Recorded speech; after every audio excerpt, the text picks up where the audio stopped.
श्री स्वामी समर्थ. मी शीतल तुम्हा सगळ्यांचं स्वागत करते माझ्या यूट्यूब चॅनल शीतल्स कॉर्नरमध्ये. बाप्पांना आम्ही आदल्या दिवशीच घरी घेऊन आलो होतो, कारण ह्यांना गणेश चतुर्थी दिवशी सुट्टी नव्हती. आदल्या दिवशी बाप्पांना घरी आणलं होतं. मग म्हटलं बाप्पांचा फेटाही आजच बांधून घ्यावा, कारण मग दुसऱ्या दिवशी सकाळी मोदकांची तयारी, स्वयंपाक आणि ह्या सगळ्या गोंधळात फार उशीर झाला असता. म्हणून मग आदल्या दिवशीच बाप्पांना फेटाही बांधून घेतला. बाप्पांची धोती ही पिंक कलरची होती, त्यामुळे बाप्पांना फेटासुद्धा मी पिंक कलरचाच बांधणार होते. आणि फायनली हा असा रेडी झाला होता फेटा बांधून. दुसऱ्या दिवशी सकाळी गणेश चतुर्थीचा दिवस होता, त्यामुळे अर्थात सकाळी उठल्यावर सगळ्यात पहिली तयारी केली ती मोदकांची.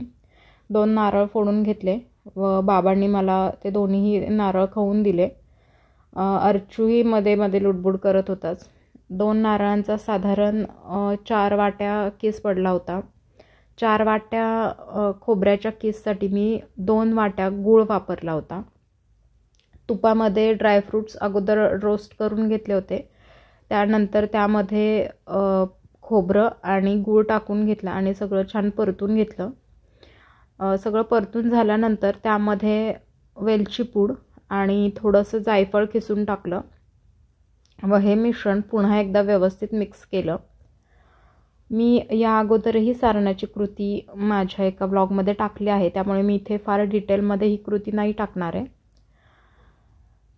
सारण चांगलं परतून घेतलं. सारण हे फार ड्रायसुद्धा करायचं नाही आणि फार ओलंही ठेवायचं नाही. साधारण मीडियम कन्सिस्टन्सीला सारण परतून घ्यायचं. सारण परतून झाल्यानंतर दुपारच्या जेवणासाठी पनीरची भाजी करणार होते आणि वरण भात. मग वरण भाताचाही कुकर लावून घेतला. पनीरचीही भाजी करून घेतली. मध्येच अर्चूला नाश्त्यासाठी इडलीच खायची होती, त्यामुळे मग त्याच्यासाठी 4 इडल्याही लावून घेतल्या. कारण मी मोदक पात्र बाहेर काढलं होतं आणि माझं मोदक पात्रामध्ये अशा पद्धतीने इडली म्हणजे बनवता येते त्या भांड्यामध्ये, प्लस मोदकही लावता येतात, ढोकळाही लावता येतो. असं हे मल्टीयूज भांडं आहे. त्यानंतर मग वरच्या पारीची तयारी करायची होती, त्यामुळे त्यासाठी उकड काढून घेतली, जी सगळ्यात महत्त्वाची असते. यामध्ये मी 3 वाटी पिठामध्ये 3 वाटी पाणी घेतलं होतं. त्यामध्ये 1 चमचा तूप आणि चवीपुरतं मीठ घालून ते खळखळ उकळून घेतलं होतं व हे पाणी पिठामध्ये ओतून द्यायचं. उकड सगळी मिक्स करायची, त्याच्यावर झाकण ठेवायचं आणि 2 मिनटं चांगली बारीक गॅसवर वाफ काढायची आणि नंतर गॅस बंद करायचा. पण झाकण उघडायचं नाही. 10 मिनटं तसंच 10 ते 12 मिनटं तसंच झाकून ठेवायचं, जेणेकरून पीठ आतल्या आत छान फुलतं. 10-15 मिनटानंतर पीठ चांगलं 5 ते 10 मिनटं व्यवस्थित मळून घ्यायचं. तुम्ही जितकं पीठ मळाल तितकं ते सॉफ्ट होऊन जातं. मोदक अजिबात कडक चिवट होत नाहीत आणि तुम्ही बघू शकता किती सॉफ्ट पीठ झालं आहे. अजिबात कुठेही चीर जात नाही आहे पिठाला. आणि कळी पाकळ्या पाडताना 1 लिंबा एवढा गोळा घ्यायचा आणि हाताने असा गोल करून घ्यायचा. हाताने गोल करून झाल्यानंतर त्याची एक पारी बनवायची, जशी आपण एखादी वाटी वगैरे बनवतो त्याच पद्धतीने, किंवा आपण पुरणाची पारी बनवतो त्या पद्धतीने. छान वाटी तयार झाली की अशी 2 बोटांनी त्याला शेप द्यायच्या आणि आतमध्ये सारण भरून त्याचा मोदक वळायचा. पण मी शक्यतो ही दुसरी पद्धत वापरते.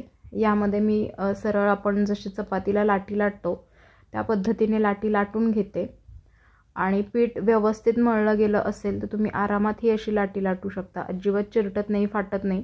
फक्त पीठ भरपूर व्यवस्थित मळायचं आणि प्रमाण योग्य ठेवायचं. जेवढं तुमचं पीठ असेल तेवढंच पाणी घालायचं. त्या पाण्यामध्ये थोडंसं मीठ आणि 1 चमचा तूप, फक्त एवढंच घालायचं. बाकी काहीही सामान टाकायचं नाही. साखर वगैरे असलं काहीच टाकायचं नाही. त्यानंतर पाणी चांगलं उकळून घ्यायचं आणि त्याची उकड काढून घ्यायची. उकड व्यवस्थित असेल तर उकडीचे मोदक 1 नंबर बनतात आणि अजिबात कडक चिवट होत नाहीत. तुम्ही दिवसभर जरी ठेवले तरी संध्याकाळपर्यंतही वरचं कवर हे त्याचं अगदी सॉफ्ट राहतं. आणि तुम्ही बघू शकता ह्या दोन्हीही टेक्निकमधला मोदकांचा दिसण्यामधलाही फरक.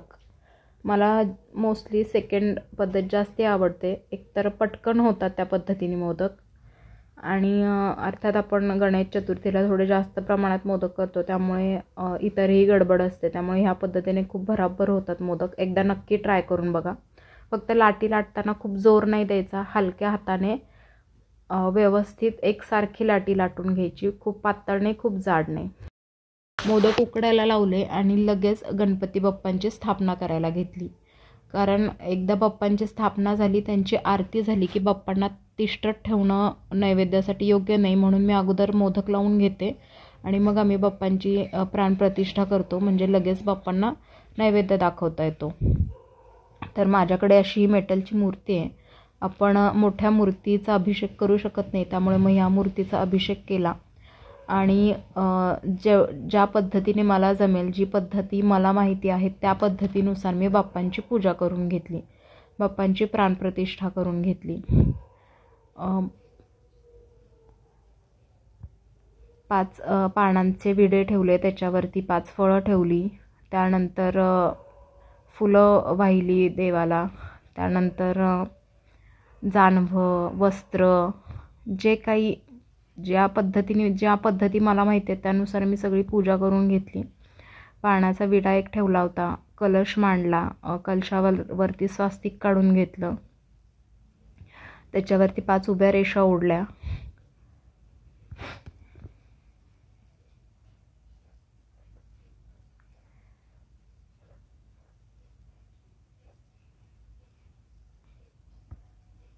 त्यानंतर बाप्पांना हार घातला, केवडा, फूल आणि दुर्वा वाहून घेतल्या. आईंनी सातारवरून येताना एक जास्वंदाची कळी आणली होती आणि ती बरोबर दुसऱ्या दिवशी सकाळी उमलली, त्यामुळे माझ्या बाप्पांना लाल जास्वंदाचं फुलंही आज मिळालं.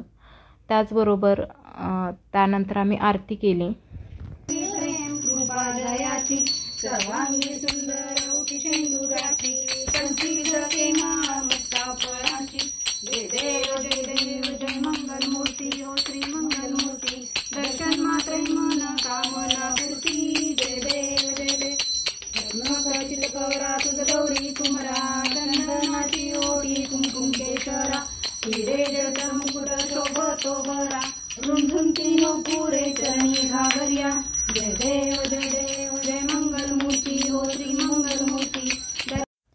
आणि आज गॅलरीतल्याही जास्वंदीला नेमकं फूल उमललं होतं.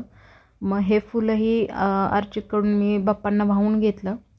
अर्चितकडूनही नमस्कार करून घेतला बाप्पांना. त्यानंतर बाप्पांना दाखवला बाप्पांच्या आवडीच्या मोदकांचा नैवेद्य.